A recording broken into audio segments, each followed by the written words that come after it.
es una cuestión que ya la tomo como normal hasta que uno toma camino y puede volver como a reincorporarse a esa cuestión de repartirse el estudio en las tres materias como se hizo en el primer cuatrimestre.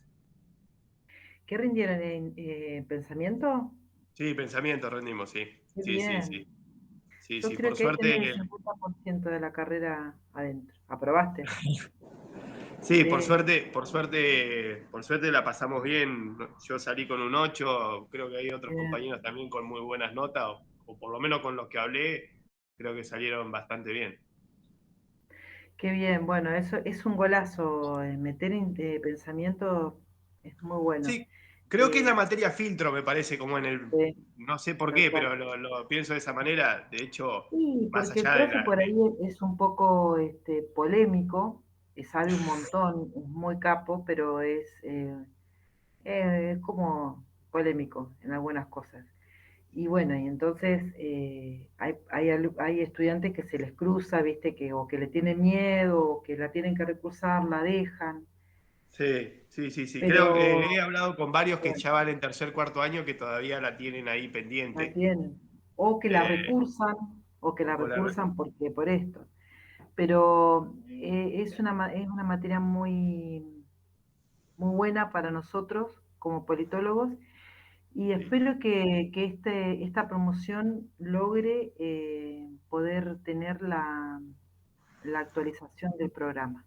Lo que Que pasa, las, los- Mariela, que yo voy a decir algo, particularmente mm, cuando, a ver, yo tengo 41, ¿no?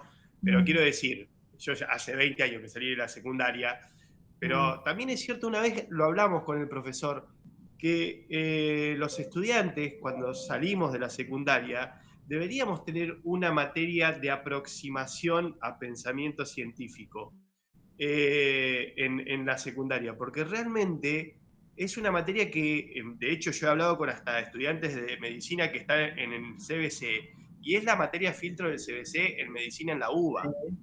mm, Y creo que los planes de estudio de secundaria deberían ajustarse a que cuando nosotros nos encontramos, una cosa cuando vamos con Sociedad y Estado, que tiene ese hilo conductor de la historia, ciencia política, que tenemos la realidad y que, bueno, de alguna manera la asimilamos con cuestiones que vamos viendo en la realidad, pero pensamiento científico es como que te la chocás de frente, ¿viste? Como que vos decís, wow, o sea, y esto. es tal cual. O si no, darle más bola a las materias así. Yo, por ejemplo, daba filosofía acá en la 759 y yo les mezclaba un poco a los chicos, porque ya, viste, como parejo, como un embole de hablar de alguna teoría o de hablarles de pop, pero algo, y no, y de verdad después les va a servir y es la base hasta, no sé, hasta para la lógica. Yo estudié Derecho en La Plata y yo tenía lógica, y Claro. odiaba esa materia, pero bueno, es así, es importante. Pero más allá de eso está bueno la verdad que los felicito la constancia que tienen. Van a las clases con Martín, vienen acá, la verdad que la constancia y el interés, eso los felicito y se los agradezco, porque es el primer año de los 5 que soy auxiliar de cátedra que veo estudiantes así, con tanto entusiasmo. Gracias, gracias. Te motiva para poder preparar las clases. Para este año yo tengo un poquito más de libertad y puedo darles las clases sola. Eh, también, o sea, si bien daba antes clases, es mi primer año en que yo puedo estar sola con ustedes y ofrecerles estos PowerPoint. O sea, este año es como algo más, no sé, avanzamos. Empezamos a confiar entre nosotros. Bueno, más allá de esto, ¿hay algún tema en específico que quieran decirme con respecto a la materia? ¿Les sirvió el PowerPoint que subí? ¿Estaba claro? ¿Necesitan decirme algo? A todos los chicos que están presentes, chicos y chicas, ¿está todo bien? Bueno, Bueno, avanzo entonces, porque les cuento iba a ser un poquito más corta la clase porque tengo yo otra actividad, pero no quería dejar de verlos y y bueno, y que estamos un ratito en contacto, ¿eh? Así que hoy va a ser un poquito más corta, pero sí, decime, Janina. Yo me rapté el libro de la facultad Ah, muy bien, porque me muy bien. fastidiaba que estuviese, o sea, entre que uso lentes, tengo que leer en pantalla, entonces le digo a mi hija que estudia en Para la mí no es mejor facultad, ese papel. le digo, Sí. ¿no me sacás un libro? Y dice, ¿por qué no te anotás? Porque tengo que ir, si vos vas todos los días. Le digo, yo trabajo a la mañana y a la noche, le digo, ¿imaginás hacerme un viaje hasta allá? Que Sí, yo les quiero contar, no sé si les dije el otro día, los parciales son muy accesibles. Ustedes le tienen que dar más bola al segundo parcial. El segundo parcial va a ser, como digamos, un tema libre que ustedes elijan. Y ahí, mientras tanto, hago un poquito de tiempo para, sigo admitiendo compañeros. Y ahí es donde ustedes van a sacar su alma politóloga de analistas, ¿sí?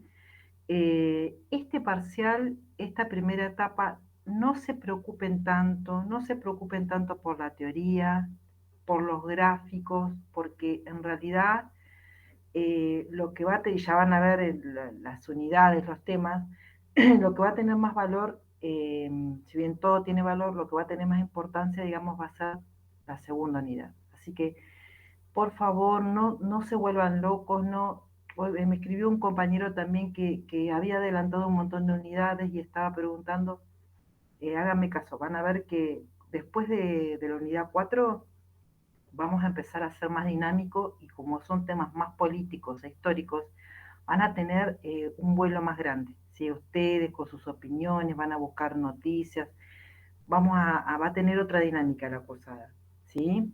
Eh, eso se los vuelvo a contar por la duda que haya algún compañero que se haya agregado ahora y que no lo sepa. ¿Mm?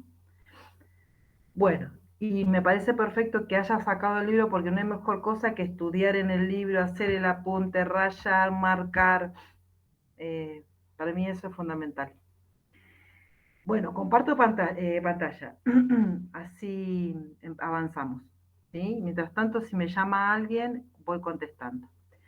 Les cuento que esta es la primera vez que hago un Meet, así que yo doy clases por Meet. Así que sí he tenido reuniones, pero no he compartido. Así que espero que me salga bien todo.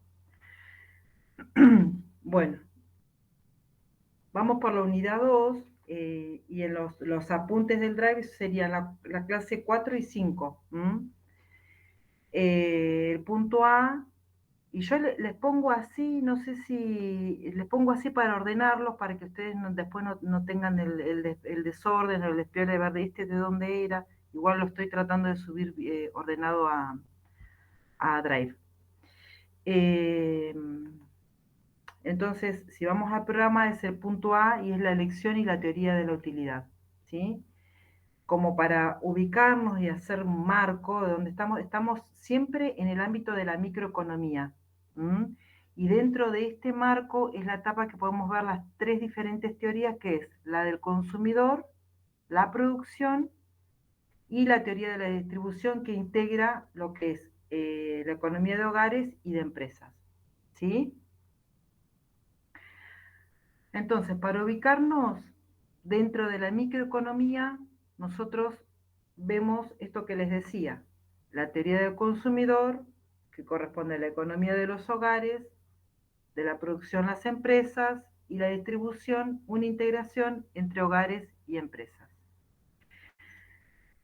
Esta parte que es el principio equimarginal, admitir a todos. Buen día, hola Rubén, ¿cómo estás? Hola, buenas Eh, tardes. Vuelvo de nuevo, Rubén, para vos, para ubicarnos dónde estamos. Estamos en lo que es el sector de microeconomía dentro de lo que es economía. y vemos teoría del consumidor, teoría de la producción y teoría de la distribución, ¿sí? Y a cada teoría, a cada sector de la teoría, le ubicamos a dónde funciona, a dónde está dirigido, ¿sí? Vuelvo a decir, a repetir que esta es la unidad 2, clase número 5, y es el punto A de la unidad. Bueno, esta definición que está acá es la que pone el profe en el resumen, ¿sí? Hablamos entonces que es una condición fundamental de la satisfacción o utilidad máxima. Es ese principio equimarginal, según el cual un consumidor que tenga una renta fija y que se enfrente a unos determinados de mercado, de los distintos bienes a los cuales nosotros podemos acceder, va a tener una máxima satisfacción o utilidad de ese bien, ¿sí? Cuando la utilidad marginal del último peso gastado en cada bien sea exactamente igual a la utilidad marginal del último peso gastado en cualquier otro. Esta es, chicos, la definición. Ahora vamos a ver, hablando entre nosotros y cómo lo desmenuzamos. Pero esto es la definición de lo que está en el manual.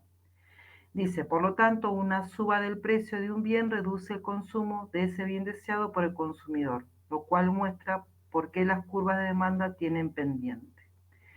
A esto es lo que yo les decía, las curvas, no se preocupen porque no se las vamos a pedir.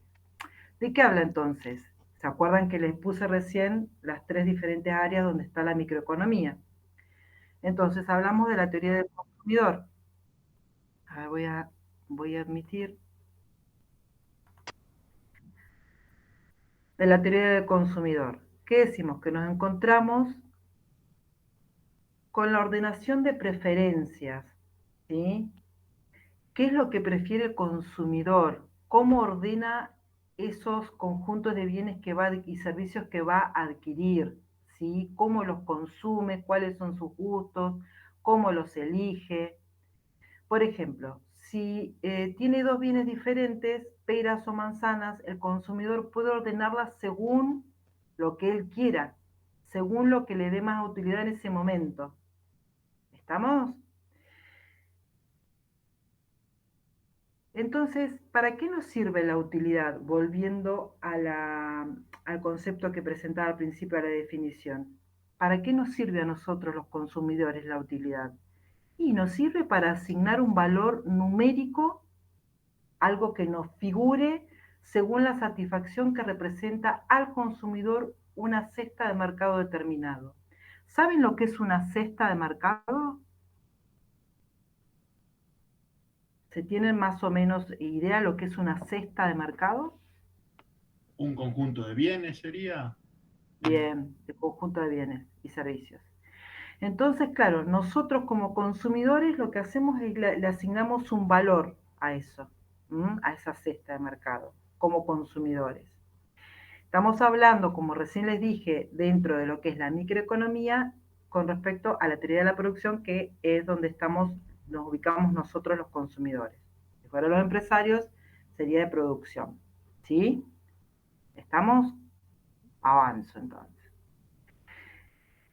Entonces, vamos a ver, dentro de lo que es la elección y la teoría de la utilidad, ya vimos lo que era el principio de equimarginalidad y ahora vamos a ver lo que es la utilidad marginal y después la utilidad marginal decreciente.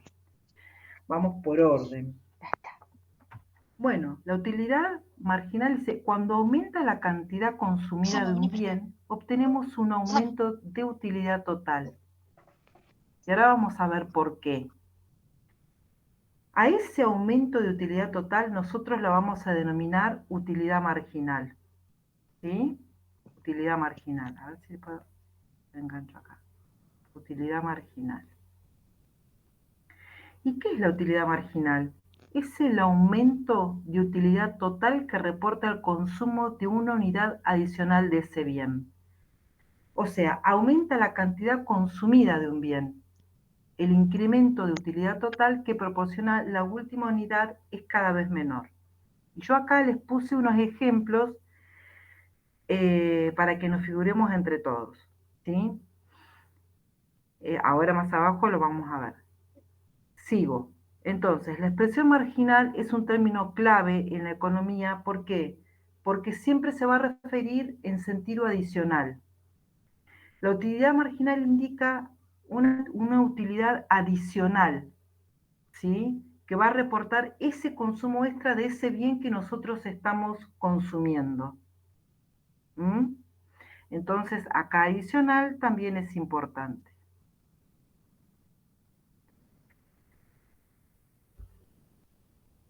La utilidad marginal decreciente, ahora vamos, hablamos de la marginal, utilidad marginal, y ahora vamos a la decreciente. ¿Qué dice? ¿Qué nos dice? Que va a aumentar la cantidad consumida de un bien y que tiende a disminuir la utilidad marginal. ¿Sí? Sube y baja. Es la idea que cada unidad de bien pierde el valor a medida que se incrementa la oferta. ¿Se acuerdan cuando hablábamos de oferta y demanda, cuando hablábamos de la clase pasada? ¿Se acuerdan que decíamos la oferta y la demanda? ¿Sí? Bueno, nos está hablando de esto. Este proceso se puede ubicar detrás de lo que es la oferta y la demanda. Dentro, ¿a dónde estamos acá? Si nosotros nos figuramos un espacio físico, la oferta y la demanda, ¿a dónde se mueve? ¿A dónde la podemos ubicar? En el mercado. En el Un mercado, mercado, un perfecto. comercio. Entonces, acá tenemos la oferta y la demanda y atrás tenemos la utilidad, ¿sí? Si lo quisiéramos hacer físico. ¿Mm? Entonces, ¿qué decimos? Que está detrás del proceso este de la oferta y de la demanda dentro del mercado y específicamente y puntualmente detrás de la demanda. Y acá les pongo el ejemplo. Por ejemplo, si hay una persona que tiene mucho hambre, ¿sí? Y esa persona va a una pizzería y se pide una pizza. La primera porción va a ser la más rica porque tiene muchas ganas de comer esa porción de pizza, ¿sí? Y como sigue con hambre, se come la segunda porción con mucha hambre. Ya la tercera va a estar un poco más, va a pensar que está buena, va a estar más medido. Ya la cuarta porción ya no va a ser tan deseada y la quinta o lo que siga ya no le va a dar la misma intensidad.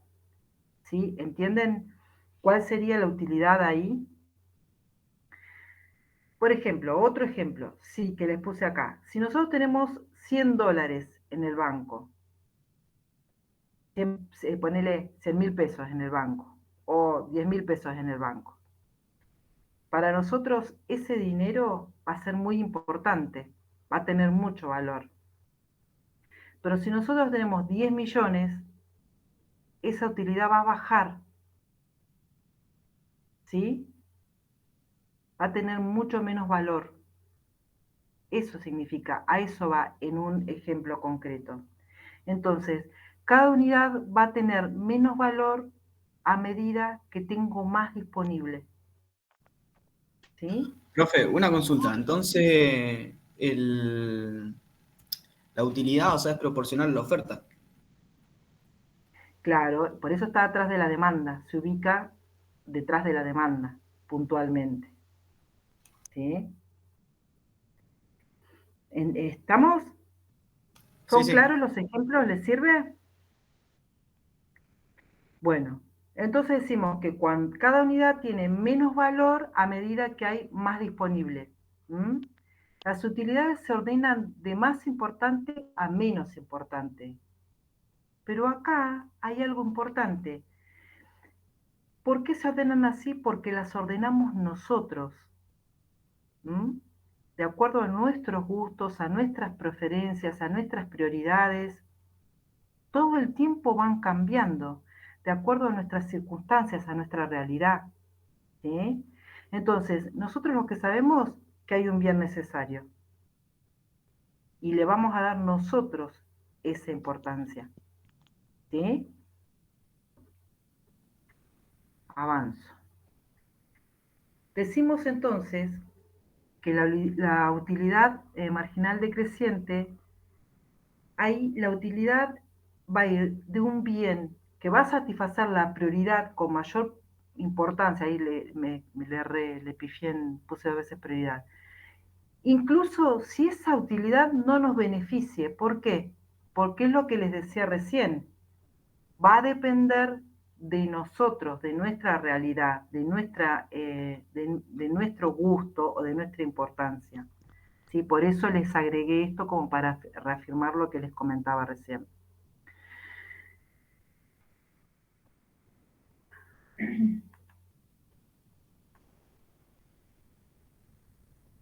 Hola Alexia, ¿cómo estás?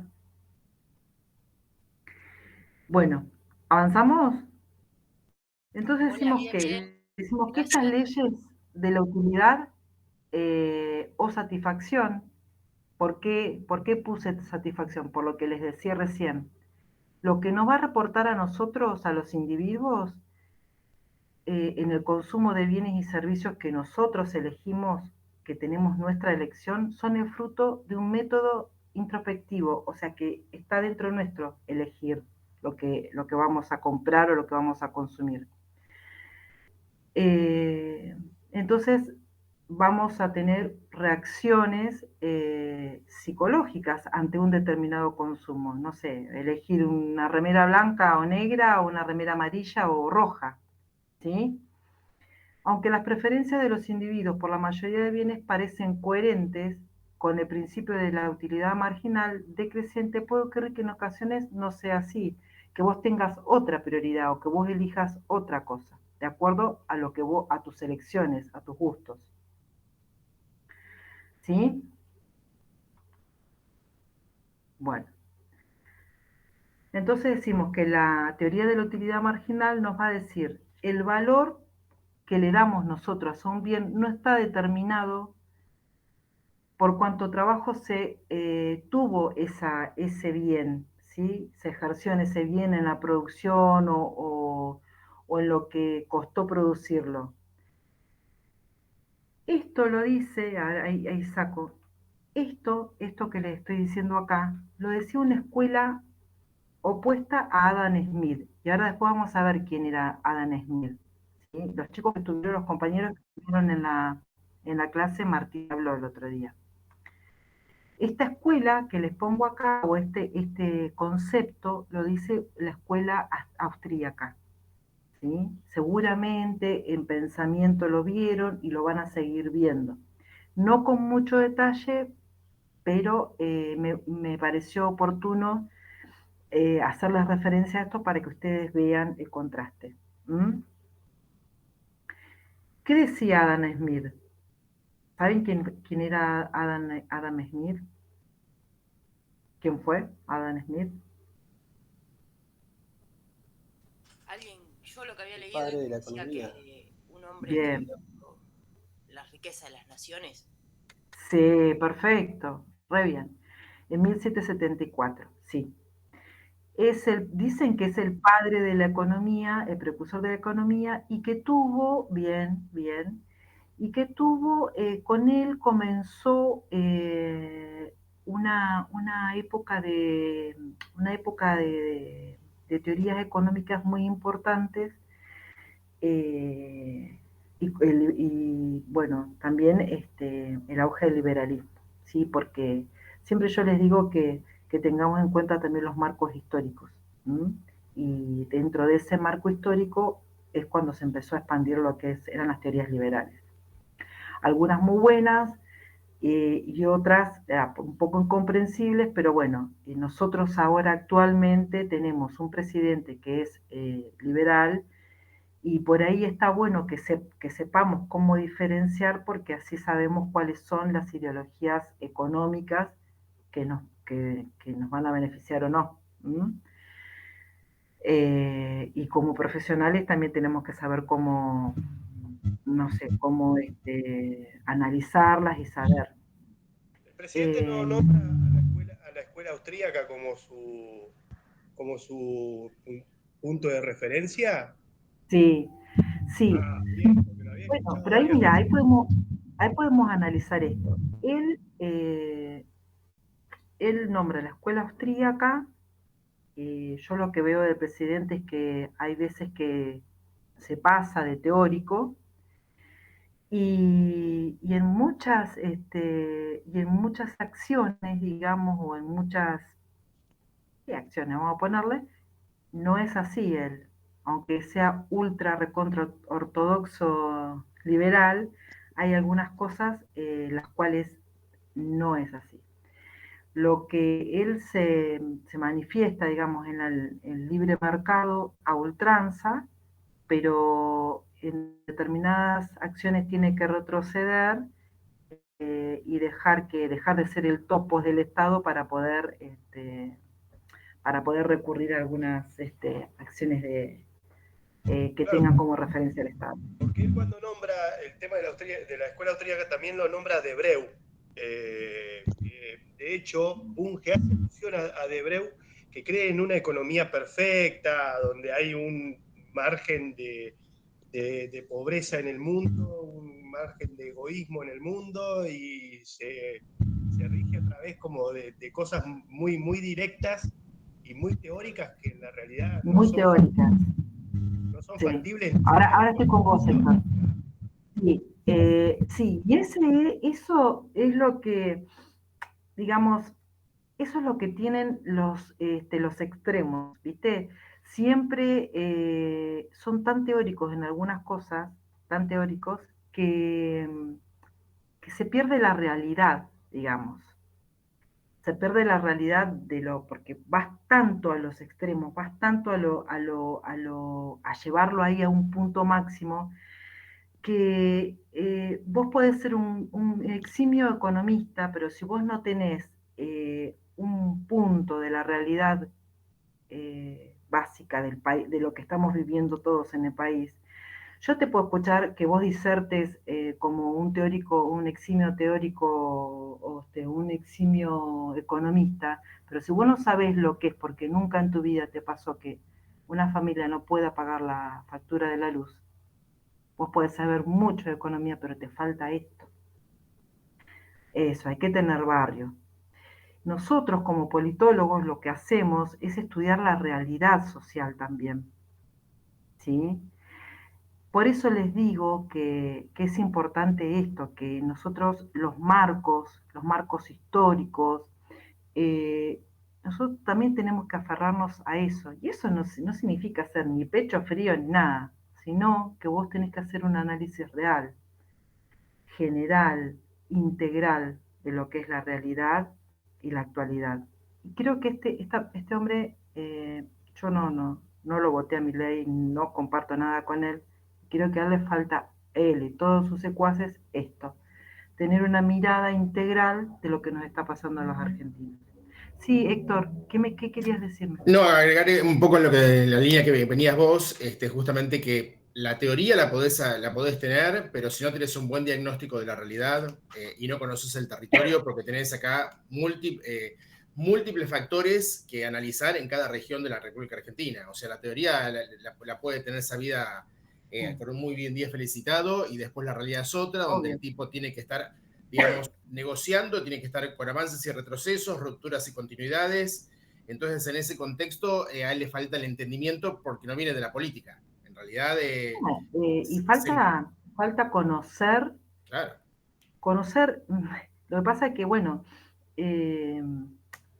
esto es una consecuencia de todos los años anteriores, él es una consecuencia, yo Claro, creo, de no lo todo, dudes. de todo el hartazgo argentino. ¿Y qué dijeron los argentinos? Bueno, vamos a poner y justo pusimos una persona que yo creo que no tiene ninguna sensibilidad. No. Ni él ni las personas que lo rodean, pero espero que vaya aprendiendo. Yo soy muy democrática, así que lo que espero es que lo que eligieron a los argentinos sea lo mejor para todos. Y esto es lo que te Pero hablo bueno, de rupturas y continuidades que también se dan en la sociedad. O sea, hay gente que optó por la continuidad, otros que optaban por la ruptura, que para mí tampoco Massa era una continuidad de lo anterior, pero No, porque Massa no, era... pero igualmente se rompió todo. La Sí, verdad se rompió todo, tal cual. que ahora va a costar un montón y hay tantas estrategias que en un momento, para nosotros que somos analistas de la realidad, decimos, bueno, ¿qué es lo verdadero y qué es lo falso en Tal todo cual. esto, ¿no? Bueno, continúo. Entonces, retomo con Smith y digo que él decía esto, él decía que él creía en el valor del trabajo, ¿sí? Y que ese valor estaba directamente relacionado con la cantidad de trabajo, para elaborar un bien. Entonces, el valor del bien, de acuerdo con la teoría de la utilidad marginal, no depende de la cantidad de trabajo o de la utilidad total o de la satisfacción total, sino que depende de la utilidad marginal, siempre relacionándolo con el uso de lo menos importante de ese bien para la persona. Esto yo se los puse para completar, para que tengamos como un marco, no se hagan problema, después lo vuelven a leer tranquilos, no se quemen la cabeza pensando en esto, es algo que yo les agregué. Y les pongo un ejemplo, ¿sí? Del granjero. ¿El granjero qué tiene? Un saco de granos para sobrevivir, ¿sí? Con ese saco de grano el granjero hace todo. De trigo para sobrevivir. Pero puede conseguir un segundo saco. Entonces, ¿qué va a pasar? Él va a hacer más pan, porque le va a alcanzar para hacer más pan y guardar y tener más reservas. Pero puede conseguir otro tercer saco. Y dice, bueno, voy a hacer whisky. ¿Sí? Y después puede conseguir otro y le va a poder dar más alimento a sus animales. Y después consigue un quinto saco. Y dice, bueno, le voy a dar de comer a las palomas, ponele, ¿sí? A otros animales.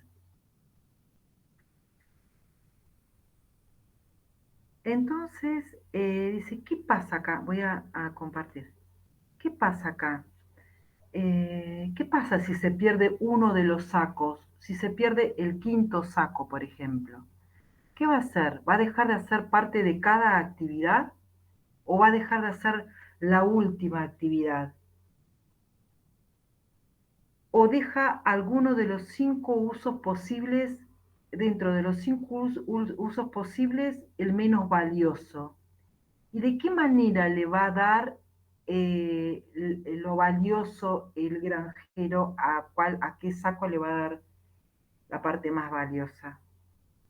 Y se pasa que tiene solo 4 bolsas, ¿qué valor le va a dar a la última bolsa? Y en el caso que tuviera una sola bolsa, ¿sí? ¿Entienden lo que les quería decir? Le da el mismo valor a todas, le da el valor a la última, a la del medio. En ese caso, el valor sería, depende de lo que le dé él el valor en su vida, o cómo intervenga ese saco en su vida, de lo que dependa en su vida. Por eso dice que se va a deducir que el valor del uso va a estar determinado por el bien menos importante. ¿Sí? ¿Estamos? Bueno. Entonces acá les muestro cómo es el gráfico, por las dudas que ustedes vean alguna vez este gráfico, y es decreciente, ¿sí? La utilidad marginal y la cantidad. Y si podemos preguntarnos cuánto vale el agua en el desierto, este es otro ejemplo. Tenemos que ver cuánta agua tenemos disponible y cuál es el valor de la última botella, supongamos que tengamos el desierto lleno de botellas. ¿Cuánto vale el valor de esa última botella? Si va a ser más cara, más barata. Entonces, el valor será en función a la disponibilidad que vamos a tener de ese bien, o sea, de la botella de agua. La utilidad marginal tiene una utilidad muy importante y es decreciente porque baja. ¿Sí? ¿Vamos bien? ¿Sí? Bueno, paso al punto B de la clase y hablamos de el efecto de sustitución y el efecto de renta. ¿Mm? Y nos preguntamos, ¿qué pasa cuando cambia un precio? Cuando cambia un precio de un bien. ¿Qué nos pasa cuando hay una disminución? Y bueno, ahí tenemos dos posibilidades. Y lo podemos ver desde dos puntos de vista. Desde el costo y desde la renta. ¿Sí? Cuando cambia el precio de un bien, cambian nuestras oportunidades. Y ahí entra en juego el efecto de sustitución o precio. Y cuando cambia el precio de un bien en una canasta, eh, digamos, como en una cesta, como hablábamos hoy, influye directamente en el ingreso o en la renta. ¿Sí? ¿Y por qué creen ustedes que puede influir en el precio o en el ingreso o en la renta? Si lo miramos desde esas dos diferentes, desde esos dos diferentes lugares. Porque si aumenta vamos a tener menos renta, por ende vamos a ser más pobres. Claro, Si sí, el precio baja, vamos a tener la posibilidad de utilizar, de darle más utilidad a nuestra renta y poder obtener más bien. vamos a poder tener más bienes que pueden ser, lo vemos todos los días, claro, tal cual. Dice que la sustitución del bien más barato una vez dado el cambio por el bien más caro. Nosotros vamos a poder sustituir. ¿Qué ejemplo podemos tener? Acá yo creo que les puse, pero ¿qué ejemplo podemos tener? Vamos a sustituir, y lo hablamos en la clase pasada, en vez de comprar una Coca, compramos una Manaos, ¿no? Sustituís la marca. Claro, porque es más Vas a las barata. segundas marcas. Claro. Y en el efecto renta-ingresa, como decía Andrés, como decía, perdón, se me pasó el nombre, César. Como decía César, vamos a gastar más o vamos a gastar menos. Y eso nos influye en nuestra renta, en nuestro sueldo. ¿Mm? Bueno, genial. Sigo entonces. Acá, esta placa es la que dice los apuntes, ¿sí? La que sube el profe. Esto lo puse yo con los ejemplos y esto lo dice el profe, el material de cátedra. Todo es material de cátedra, pero digo, ustedes me entienden, esto es lo que está en los apuntes. Entonces, yo lo que buscaba era resumirles. Bueno, vamos a resumir qué es un efecto de sustitución y qué es un efecto renta. El efecto de sustitución es cuando varía el consumo de un bien y cambia su precio, pero nos mantiene la misma utilidad. Y en el efecto renta hay una variación del consumo de un bien cuando cambia el precio, debido al aumento o la disminución del poder adquisitivo, porque estamos hablando de renta. ¿Mm? Bueno, a ver acá. Vamos avanzando. ¿Vamos bien? ¿Sí? Bueno, sigo.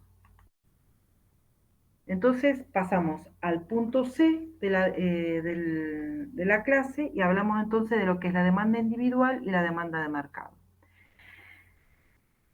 Acá hay algo claro que es simple. La demanda individual es la demanda de cada uno de nosotros. La de mercado es la suma de las demandas individuales. ¿Sí? Y acá sí les traigo lo que es la paradoja de valor. Y vuelvo a citar a Adam Smith. ¿Alguna vez escucharon hablar de la demanda de valor?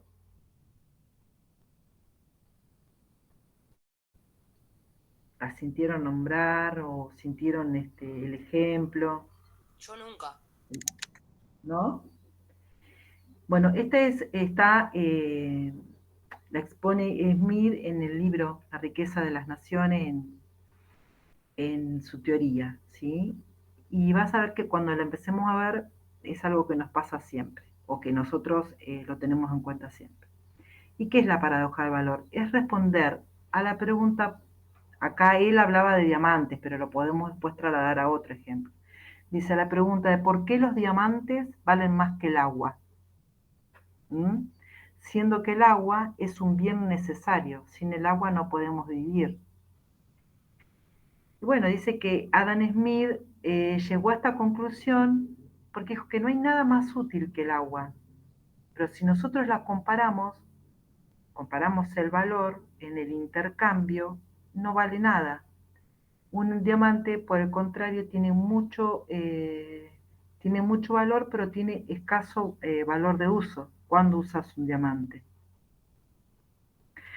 Dice, pero con gran cantidad de otros bienes pueden ser frecuentemente intercambiados por esto. O sea, con un diamante vos podés adquirir muchos otros productos. Con el agua no. En esa época, ahora yo creo que de acuerdo a nuestro medio ambiente y nuestras políticas poco sustentables, creo que el agua picó en primera en unos años. Bueno, entonces él dice, planteó que a esto se le va a llamar valor de uso, y es el valor en función de para qué sirven las cosas. Y yo les puse acá el ejemplo del par de zapatos. Si tenemos un par de zapatos, el valor de uso va a ser muy grande, porque tenemos un solo par de zapatos, ¿sí? Va a ser muy, muy valioso para nosotros. Pero si nosotros lo queremos cambiar a ese único par de zapatos que tenemos, todos usados, no va a tener mucho valor de cambio. ¿Mm? Entonces, el valor de cambio va a ser la capacidad que tiene un bien para ser intercambiado por otro o adquirir otro bien. Si yo solamente tengo un par de zapatos, va a tener muy bajo valor al momento de cambiarlo. ¿Por qué? Porque van a estar muy usados. Entonces digo que el agua tiene un gran valor de uso y un bajo valor de cambio. Y al revés de los diamantes, tienen un alto valor de cambio y un bajo valor de uso. ¿Sí? Vamos a hacer si así lo podemos. Y acá les hice esta plaquita. Me pidieron. Sí, Janina. Eso tiene también que ver un poco con esto de la influencia del mercado. O sea, yo me acuerdo que a nosotros nos compraban las flechas y yo quería las topper. Y bueno, y tenía que convencer a mis papás que la topper me iba a durar más que la flecha, porque eran de mejor calidad. Entonces yo tenía que convencer a mis papás de que me comprasen las topper. Después las terminaba pintando con tiza para que no se pongan amarillas, pero había que No, convencer. a mí me pasaba también, y mi hermano me decía, mira, a él le compraban las topper, a mí la flecha, porque era más chica, y me decía, mira, yo corro más rápido, porque tengo las topper. No, pero ahí lo que estaban haciendo tus papás, estaban empleando la sustitución. Ah, Te compraban zapatillas, pero te compraban una que de menos valor, claro, las que podían pagar. ¿sí? Claro, las que podían pagar. Bueno, y acá les resumo lo que hablábamos de Adam Smith, y les puse ahí la carucha de Adam. En 1776, qué es el valor de uso, qué es el valor de cambio, y les gusta así que les haga así con estas placas para que resumamos, Sí, Genial, porque perfecto. creo que me al encanta. momento de estudiar esto de... Nosotros ahora tenemos como una economía de la atención. Y yo lo que busco es tener una estrategia que ustedes se acuerden de esto, porque si hay muchas palabras, quizá eso nos aburre o nos agota. Bueno, sigo entonces. Sigo y voy a lo que es el excedente. En lo personal, profe, desde que asumió Milei, de lo único que escucho es hablar de economía y que no, porque la escuela de Smith, que la escuela de esto, y la verdad que me moría por llegar Ahí está. A economía me Hablar de decís, eso, a ver si me desasno, porque la verdad que no daban los tiempos para ponerse a leer, porque y ahora sí, ahora estoy tratando de asimilar lo que vengo escuchando hace 8 meses. ¿viste? Y yo decía, con lo que hablábamos recién,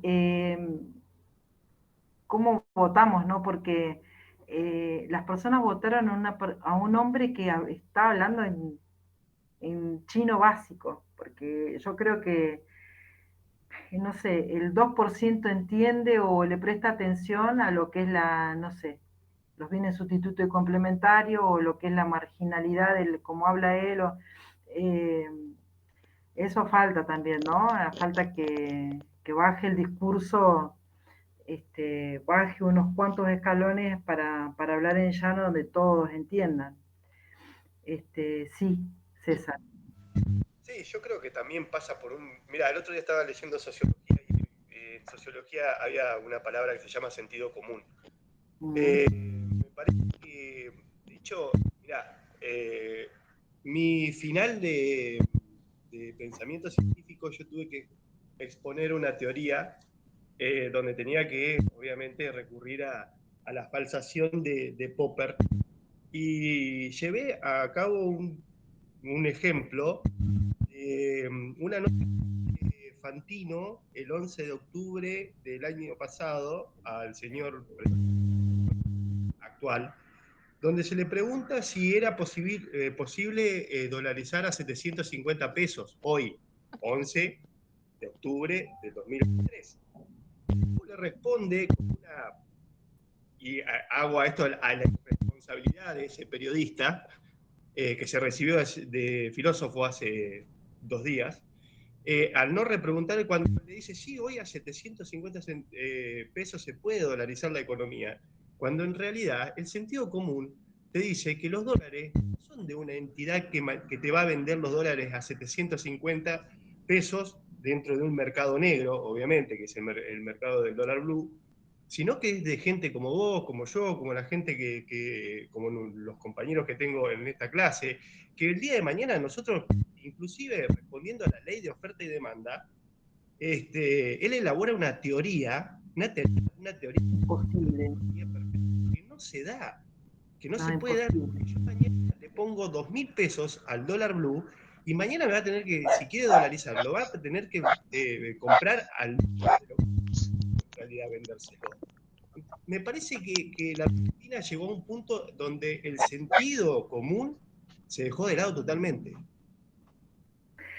Vos sabés que, o sea, nosotros porque estamos dentro en una carrera y en este marco, ¿no? Pero si nosotros nos ponemos a ver realmente a quién le importa el dólar, ¿a quién le importa el dólar? ¿Quién puede ir hoy en día cuando te están echando o te están despidiendo de un montón o están cerrando un montón de empresas o cerrando emprendimientos? ¿Quién puede realmente ir a comprar un dólar? A eso es cuando yo decía que tenemos que bajar al llano de la realidad que nosotros tenemos. Eh, yo aparte de dar clases, trabajo en un sindicato. No soy sindicalista, trabajo en un sindicato y hago la comunicación del sindicato. Y, y pensaba, ¿no? Si vos empezás a ver datos y realidades y decís, bueno, por esta cantidad de personas, hoy está este presidente, es una consecuencia, pero además de que es una consecuencia, es la persona que está haciendo que toda la comunicación y todas las noticias y todo lo que nosotros sabemos tenga que ver con lo que él habla. Y no es esto lo que él está hablando, no es lo que nos está pasando. ¿Me entienden? O sea, hay como un trecho dentro de lo que él habla, lo que pasa, lo que es y lo que le pasa a la gente, que está gobernado, está regido por las noticias y por las redes, sobre todo por las redes. Entonces, nosotros como profesionales tenemos que ver que ese trecho, ese vacío que hay ahí entre lo que es la persona común, mirá lo que está diciendo, tiene razón, son todos unos chorros, y él en el medio, nosotros tenemos que analizar eso, ¿sí? Y eso es lo que falta. Eso es lo que falta en la comunicación, en la política, en los políticos, en el aprendizaje nuestro como ciudadanos y en el aprendizaje de los políticos también. Ahora, por ejemplo, no sé si se dieron cuenta, porque lo van a ver más adelante en la opinión pública o cuando empiecen a analizar otras cosas, ¿qué hay en los noticieros? Está el del nene, pobrecito de bebé que no está, que desapareció, Loan. y el otro tipo sí, Loan y no, pero ahora que lo metieron preso al hombre este que Aquisca. dice que es pedófilo. ¿Entiendes? Entonces se perdió todo, lo de los jubilados, lo de la ley penal, lo de la reforma laboral. 10 días, esperemos 10, 15 días a ver qué otra cosa hay. Entonces sigue todo, sigue. Y lo que nosotros estamos hablando se pierde. Se pierde que vos puedas pagar la luz, que vos puedas mantener tu trabajo, que vos puedas mandar a tus hijos a la escuela, que vos puedas cargar el nafta en el auto. Nosotros, como politólogos, lo que tenemos que hacer es un análisis integral de todo esto. Porque, como vos decías, César, de personas como Fantino está lleno, sobre todo en las redes y con toda la facilidad y el acceso que hay en redes. Como Fantino, como, no sé, Viale o el otro Feynman.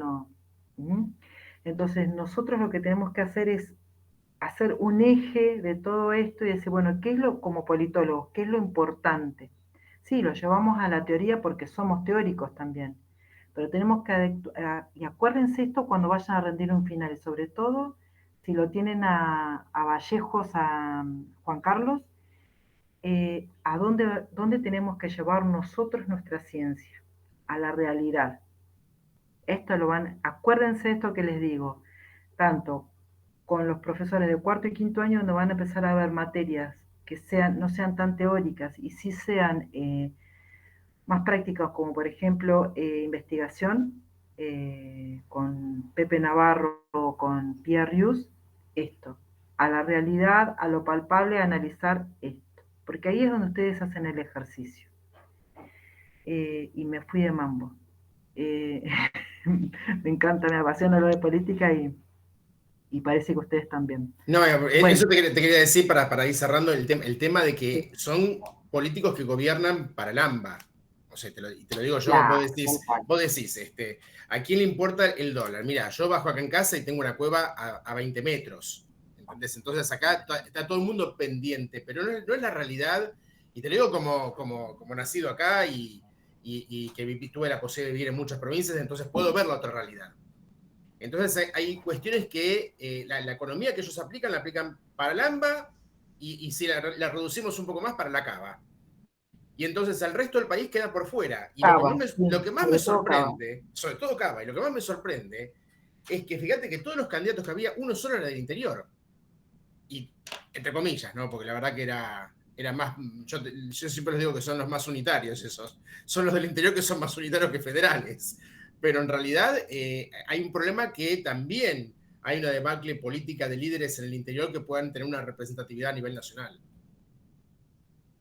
Pues sabés que yo estoy convencida que los políticos tienen que educarse. Yo totalmente, desde ya. Y en mi trabajo de consultora, yo lo que hago es eso. Me topé con personas clientes, digamos, ¿no? Que son clientes, que, que tuvieron la humildad de decirme, che, vos sabes que yo no sé de qué me estás hablando. Con algunos que he tenido, les he enseñado desde lo que es la Constitución en adelante. No, sí, desde ya. Y vos sabés que para mí no fue tiempo perdido, porque en realidad lo que estoy haciendo es diciéndole a ese tipo que nos va a representar en X o en el Consejo Deliberante, de diputado, lo que sea, por dónde tiene que empezar. Eso también es parte de nuestra profesión. Nuestra profesión es muy abierta. Nosotros podemos ser desde docentes en las escuelas secundarias, investigadores, encuestadores, consultores, comunicadores, nuestra profesión da para todo, porque como tenemos muchas áreas que tocamos, podemos trabajar en recursos humanos, podemos trabajar como asesores privados, públicos, podemos mismos ser políticos. Tenemos un montón de acceso, digamos, de campo de trabajo. Y es importante que desde nuestro lugar hagamos esto. No es porque seamos sabelotodos, sino porque tenemos esa opción, digamos, ese privilegio. Yo, este cliente, que eran 2, yo los senté y les empecé a explicar con una línea de tiempo, desde la prehistoria, desde los presocráticos en adelante. Entonces, le enseñé qué es el bien común, que, no sé, de ahí, antes de Cristo, después de Cristo, no lo sabían los tipos, no sabían realmente qué era, ¿me entendés? Y así como no saben eso, no saben dónde está Córdoba, dónde está Bahía Blanca, porque no tienen idea, porque se presentan porque la política es el escape para hacer guita, y vivir del Estado, ¿entendés? Entonces, para nosotros como profesionales, eso también tiene que ser muy importante y tiene que ver con la realidad de nuestros políticos. Sí, César, te escucho.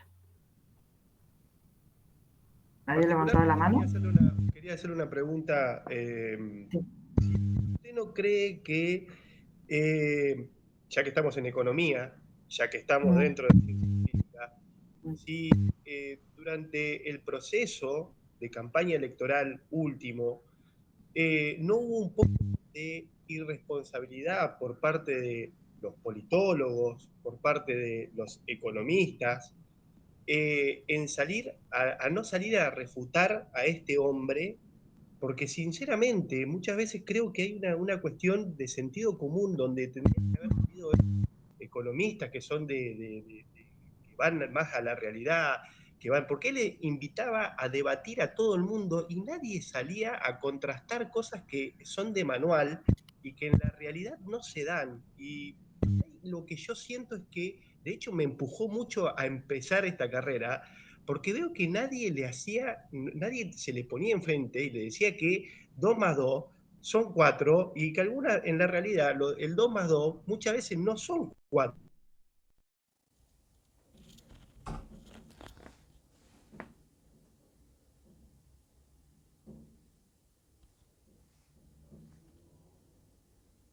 Más ni siquiera se reconocen en las agendas políticas, ¿sí? Entonces, es como que con todo esto nosotros no ganamos, sino perdimos un montón de derechos que habíamos logrado, y que nos va a costar de nuevo un montón volver a adquirir. Pero bueno, sí, tenés razón, lo que vos decís, yo comparto totalmente. Bueno, ¿qué más? Vamos por el excedente del consumidor. Y ya con esto estamos terminando la clase 5. Dice, el excedente del consumidor es cuando nosotros recibimos más de lo que pagamos. ¿Cómo es esto? Es una consecuencia de la ley de utilidad marginal decreciente, que la vimos recién, ¿sí? Nosotros ahí tenemos un excedente del consumidor debido a que pagamos la misma cantidad, una unidad de ese bien que compramos, desde la primera a la última. El ejemplo que habíamos dado, ¿cuál era? ¿Se acuerdan? ¿Qué ejemplo habíamos dado? El del agua, habíamos hablado. El del agua, el de la pizza. Sin embargo, según nuestra ley fundamental de la utilidad marginal decreciente, las primeras unidades nos resultan más valiosas que las últimas, por lo que en cada una de las primeras vamos a obtener un excedente. Va más rica la primera porción porque tenía mucha más hambre que la última, ¿sí? La curva de la demanda del mercado es la suma, esto es un concepto, chicos, no se enloquezcan. Es la suma de las demandas de todos los individuos a cada uno de los precios. esto se debe a que cada individuo, cada uno tiene una renta distinta. Uno gana más, otro gana menos, otro no gana.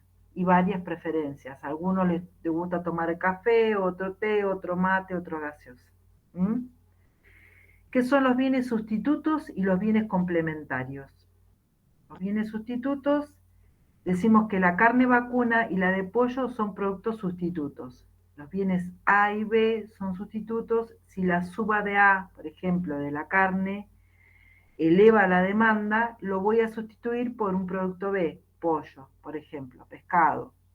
En cambio, las hamburguesas y el pan, para las hamburguesas, o los autos y el combustible, por ejemplo, son bienes que se consumen conjuntamente y se denominan complementarios, porque la suba del precio de uno, por ejemplo, del auto, va a subir la demanda de un bien complementario, por ejemplo, la nafta. En una situación intermedia se encuentran los bienes independientes, como la carne y los libros de texto, en cuyo caso la variación de precio de uno o del otro no va a alterar la demanda del otro. Acá la carne no va, como los libros de texto sería. Perdón, ahí lo vamos a borrar después. ¿Sí? Bueno, y con esto terminamos la clase, que sería la clase 5. La semana que viene, cuando nos encontremos, avanzamos con la clase 6 y la clase 7. La clase 6 ya la había empezado Martín. Yo les voy a juntar en las mismas placas, en el mismo Power, las dos clases, la 6 y la 7. ¿Sí? Bueno, ¿algo que me quieran decir, que me quieran plantear? Sí, Alexia. Sí, la próxima clase también va a ser el viernes más o menos en este horario. Sí, en realidad les voy a escribir porque yo empiezo una carrera y todavía no me pusieron bien el horario, no me lo mandaron por mail. ¿A ustedes les viene bien que sea un viernes o quieren que sea el sábado? A mí me da igual. Bueno. Si es sábado a la mañana me viene perfecto, porque a mí me corta un montón de actividades los viernes. Bueno. Si es sábado a la mañana también. Sábado a la mañana porque el viernes curso. Bueno, hacemos así entonces. Nos ponemos el sábado a la mañana. Yo Perfecto. Antes no participaba por los sábados porque tengo una hija de 12 años y hace una actividad deportiva y tengo que estar con ella los sábados a la mañana. Pero este mes tiene libre hasta el 21, así que vamos coordinando y el sábado de la mañana que viene nos vemos. ¿Sí? Se levantan temprano con el mate y nos ponemos a avanzar en la... Ya lo hicimos el cuatrimestre pasado con Sociedad de Estado, a las 10 de la mañana teníamos. Así que... ¿Ah, con Juan? Sí, teníamos a las 10 de la mañana, así que tomábamos mate todos juntos. Perfecto. Unos mates entonces. Bueno, hacemos así. Ahora en un ratito yo subo este Power a Drive y nos encontramos, yo se los recuerdo por el grupo el sábado que viene. Perfecto. Bueno, excelente. Que tengan un lindo fin de semana. Igualmente para vos. Gracias. Gracias, chicos. Chao. Chao. Gracias.